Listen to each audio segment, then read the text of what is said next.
UGC के support में पहले आप नेहा सिंह राठौर का ये वीडियो देखें। चोरी के खिलाफ कानून बनने से किसे दिक्कत होगी? जो चोर होगा।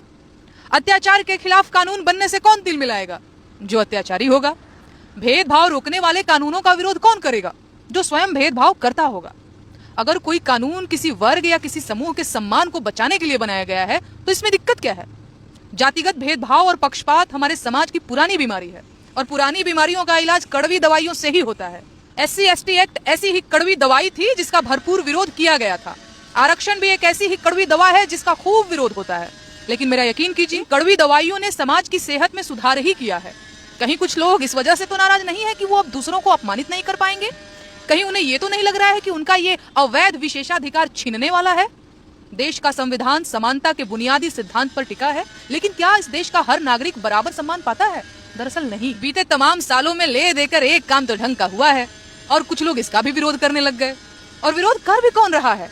वही लोग जो अखंड भारत के नाम पर स्वास्थ्य, शिक्षा, रोजगार जैसी बुनियादी चीजों से समझौता करने को तैयार थे।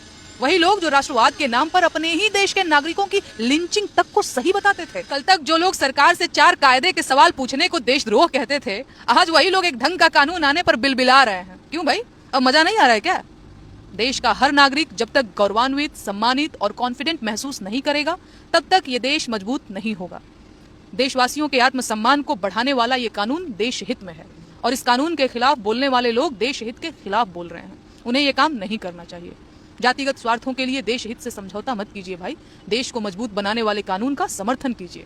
सबसे पहले देश है, जाति बिरादरी बहुत बाद में आती है। वैसे भी ये कोई मामूली कानून नहीं है। 18 घंटे मेहनत करने के बाद ये कानून बनाया गया है। आपको इसका सम्मान करना चाहिए।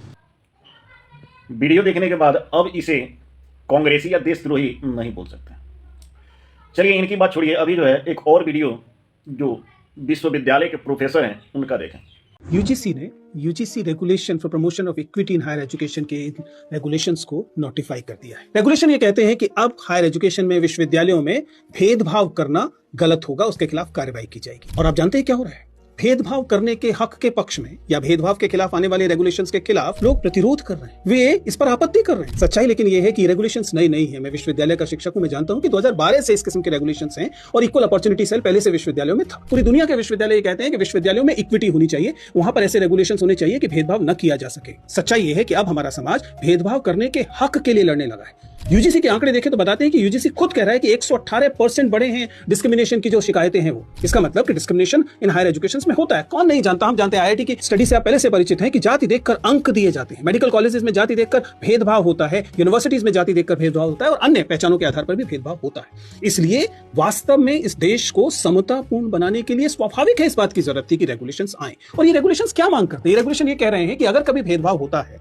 तो उसके खिलाफ शिकायत करने के लिए एक डेफिनेट कमेटी होगी और उस कमेटी का कंपोजिशन ऐसा होना चाहिए कि वो भेदभाव के खिलाफ वास्तव में जांच कर सके। ऐसा ना हो कि भेदभाव करने वाले समुदाय के लोग ही उस कमेटी में बैठे हुए हों। तो स्वाभाविक है, लोगों का कहना है कि इनका गलत इस्तेमाल हो सकता है, ये मेरिट के खिलाफ है। ये समझना मेरे लिए तो एकदम मुश्किल है कि मेरिट के खिलाफ कैसे हो सकता है। और जहां तक गलत इस्तेमाल की बात है, ध्यान रखिएगा, कोई भी एक्स्ट्रा ऑर्डिनरी लॉ, चाहे वो जेंडर जस्टिस के लिए हो रही हो, चाहे वो दहेज के खिलाफ हो रही हो, चाहे वो दलित उत्पीड़न के खिलाफ हो रही हो, वो एक्स्ट्रा ऑर्डिनरी लॉ होती ही एक्स्ट्रा ऑर्डिनरी इसलिए है क्योंकि अन्यथा जिनके खिलाफ यह भेदभाव हो रहा होता है वे बेहद कमजोर होते हैं। हमारे विश्वविद्यालयों में दलित समुदाय के शिक्षक और विद्यार्थी अभी कमजोर स्थिति में हैं। अगर उन्हें अतिरिक्त ताकत नहीं दी जाएगी तो ये भेदभाव लगातार बढ़ते रहेंगे। इसलिए मुझे लगता है कि हम तमाम लोगों को, ठीक तरीके से सोचने वाले लोगों को, इन रेगुलेशंस का समर्थन करना चाहिए और वे लोग जो इसके खिलाफ प्रतिरोध कर रहे हैं उन्हें समझना चाहिए कि देश संविधान से चलेगा। अगर देश संविधान से चलेगा तो भेदभाव जो है वो एक बुरी चीज की तरह ही पहचाना जाएगा, पहचाना जाना चाहिए।